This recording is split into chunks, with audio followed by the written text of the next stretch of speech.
punggung lelaki ini tumbuh kuku manusia, menyentuhnya dengan tangan sangat keras. Pria itu melihat bahwa dokter tidak ada di sini, mengambil cermin, kemudian menjepit kuku itu, menarik pelan-pelan, dengan menahan sakit, akhirnya terangkat, cairan kuning menyembur keluar. Dia melihat dengan detail, ternyata kuku wanita. Dia mengingat soal semalam, hanya teringat ada sepasang tangan, sisanya dia lupa. Dokter pun masuk, dia meletakkan cermin, berpura-pura tidak terjadi apapun. Di sisi lain, pacarnya Samantha, mandi dengan air panas 100 derajat. Tapi dia tidak merasakan, pembuluh darah hitam muncul di perut. Rambutnya pun rontok.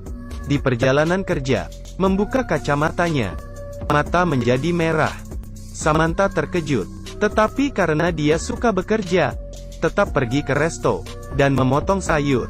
Dan setelah memberikan pada tamu, dia melihat kukunya lagi. Ternyata berubah menjadi warna ungu. Dia menyentuhnya dengan ringan, kukunya tercabut. Samantha tidak merasakan sakit. Dia tidak berani percaya, membuang kuku, dan ketakutan, dan melihat lagi. Ternyata kurang satu kuku lagi. Dia langsung mencari. Tiba-tiba, di luar ada yang berteriak. Dia berlari keluar, melihat keadaan begini. Dia terkejut dan ketakutan. Ternyata tamu, makan kukunya. Samantha langsung berlari keluar, segera ke rumah sakit. Pihak rumah sakit bingung ketika melihatnya, dan hanya memberitahunya, perhatikan nutrisi. Dia pulang ke rumah, ketemu teman ibunya, mereka terus komplain. Samantha tidak tahan. Mata yang merah, menakuti mereka. Akhirnya dia pergi mencari sahabatnya. Sahabat melihat rupanya, tidak ingin bersamanya. Samantha marah. Dengan kuat mendorong pintu sehingga sahabatnya terjatuh. Dia mencekik sahabatnya hingga mati. Dia juga tidak tahu, kenapa dirinya begitu kejam. Dan pergi ke rumah temannya lagi. Juga terjadi hal yang sama. Teman-temannya dibunuh olehnya.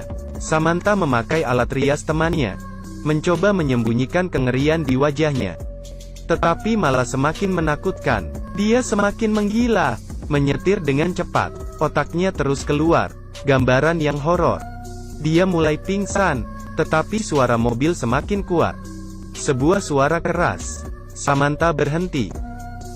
Saat dia turun dari mobil, sudah berubah menjadi mayat hidup, mencari mangsa di mana-mana. Tidak ada yang berani mendekat. Ibunya ingin mencegahnya. Kemudian, polisi menembak hingga mati, tapi virus terus menyebar. Di sebuah reuni kelas, sang pria tiba-tiba mimisan. Darahnya menetes di atas kue. Teman yang tidak tahu, mengambilnya, memasukkan ke dalam mulut, dan memakannya. Kelihatannya sangat enak, di saat ini. Kemudian Riley masuk ke toilet. Darahnya keluar dari hidungnya. Sangat menjijikkan. Apakah makan terlalu banyak bawang? Terlihat lagi, sangat banyak darah yang keluar dari hidungnya. Bagaikan aliran darah. Dan semakin banyak. Dia ketakutan, menutup dengan tisu, dan segera membersihkan wastafel. Kemudian melihat dirinya sendiri. Ada apa dengannya? Dia hanya ingat, semalam di mobil, masih ada tangan lain. Sisanya dia tidak ingat. Keesokan hari, dia masuk ke toilet lagi. Dia melihat, semua cairan hijau. Dia terkejut dan bergetar, berteriak, tetapi cairan semakin banyak. Dia mulai merasa jijik, langsung membersihkan toilet.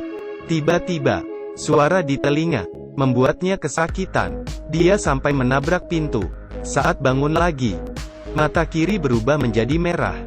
Badannya menjadi gatal. Membuka bajunya, dia melihat bahwa ada sesuatu yang bergerak di dalam kulitnya. Dia segera memakai topi, dan keluar dengan kacamata hitam. Mengendarai mobil dengan cepat, dan sambil menelepon dokter, tetapi tidak diangkat. Dia datang ke rumah dokter. Dokter dan keluarganya belum bangun. Dia sudah masuk. Istri dokter marah. Akhirnya Riley keluar. Dokter bangun dan ingin marah. Tetapi saat Riley melepaskan kacamata, dokter merasa ini masalah serius. Menyuruhnya langsung ke rumah sakit. Riley tidak mau, karena beberapa hari lalu, sudah ada beberapa orang dengan penyakit yang sama mati di rumah sakit. Dia langsung pergi, sampai di supermarket, membeli beberapa jarum dan benang, pisau dan alkohol. Dia masuk ke toilet, yang bau dan rusak, meminum alkohol itu, menggunakan pisau untuk menusuk kulitnya. Dia menahan kesakitan, memasukkan tangannya ke dalam, dan mengeluarkan sesuatu seperti cacing. Kemudian memotong bagian bahu, dan memasukkan tangan ke dalam, dengan kuat menangkap. Kemudian menggunakan mulut, mengeluarkan cacing yang sama, dan juga muka. Terakhir menjahit kulit dengan jarum dan benang. Dia segera mencari teman, karena beberapa hari lalu, mereka minum alkohol di bar. Ada teman yang menciumnya, takut tertular. Dia memanggil temannya yang sedang belajar. Riley melihat dahinya berubah hitam. Matanya berubah menjadi merah, mengatakan dia sudah tertular. Tetapi temannya mengatakan, dia tidak membuka lensa kontak. Mata jadi meradang. Riley mau membawanya pergi. Saat ini, pria yang menyukainya datang menghentikan. Pria itu langsung memukulnya ke dinding, melepaskan kacamata. Pria itu ketakutan.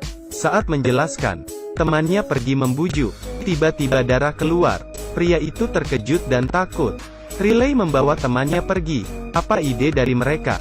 Si gadis ingin melepas lensa kontak, tetapi tidak bisa. Agak kuat, mengambil dari bawah. Malah bola mata yang keluar. Mengerikan. Gadis itu menjadi takut, dan berteriak. Riley menghiburnya, dan memeluknya.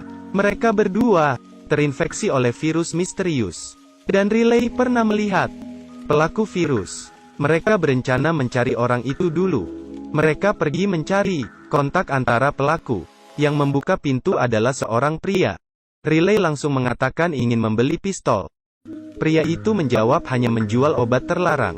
Saat Riley membuka kacamata, pria itu terkejut, dan mengeluarkan pistol. Kemudian, Riley mengeluarkan kertas pencarian, memaksanya untuk memberitahu lokasi pelakunya. Di saat itu, polisi masuk, menangkap semua orang. Di saat yang sama juga, keluar darah dari mulut Riley. Dia pun pingsan. Mereka membawanya ke rumah sakit. Gadis itu tidak tahan. Mereka terinfeksi lebih lanjut. Akhirnya gadis itu meninggal. Saat gadis didorong ke tempat perhentian. Di saat itu juga, pelakunya berpura-pura menjadi dokter, datang ke rumah sakit, ingin membunuh Riley. Saat Riley mengangkat kepala, melihat pelakunya, pelaku melihat hasil tes virus sendiri. Dengan senang, dia membuka pakaiannya, memperlihatkan bom padanya. Pelaku memiliki kepribadian antisosial. Polisi datang. Pelakunya dengan tenang dan senyum. Dia sudah puas dengan kehidupannya. Menjadi agresif. Tiba-tiba dua polisi, yang tidak tahu apa-apa masuk. Pelaku mengeluarkan pistol, dan menembak mereka, dan juga dokter bahkan suster. Semua mati. Dia berhenti. Hatinya senang. Kaki polisi wanita terluka. Pelaku berjalan mendekat. Riley datang, menyentrumnya dengan alat pacu jantung. Keduanya berkelahi. Pelaku mau mengambil pistol. Riley menahannya. Pelaku mencekik leher Riley. Riley tidak dapat bernafas, memuntahkan darah hitam. Terkena muka pelaku. Pelaku mengambil pistol, dan menembak Riley. Kemudian berbaring dan berteriak. Sangat menjijikan. Pelaku pelan-pelan mendekati polisi wanita itu. Dia sangat ketakutan. Pelaku mengangkat pistol. Saya adalah dewa akhir zaman. Tiba-tiba Riley melompat, menggigit pelaku itu sampai mati. Riley juga telah sepenuhnya bermutasi. Polisi wanita mengangkat pistol, dan menembaknya. Dokter pulang ke rumah, membuka lampu, melihat istri yang duduk di kursi.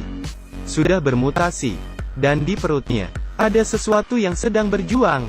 Tampaknya infeksi yang sama masih terjadi. Saya adalah Da Chong Ming. Film selanjutnya lebih seru.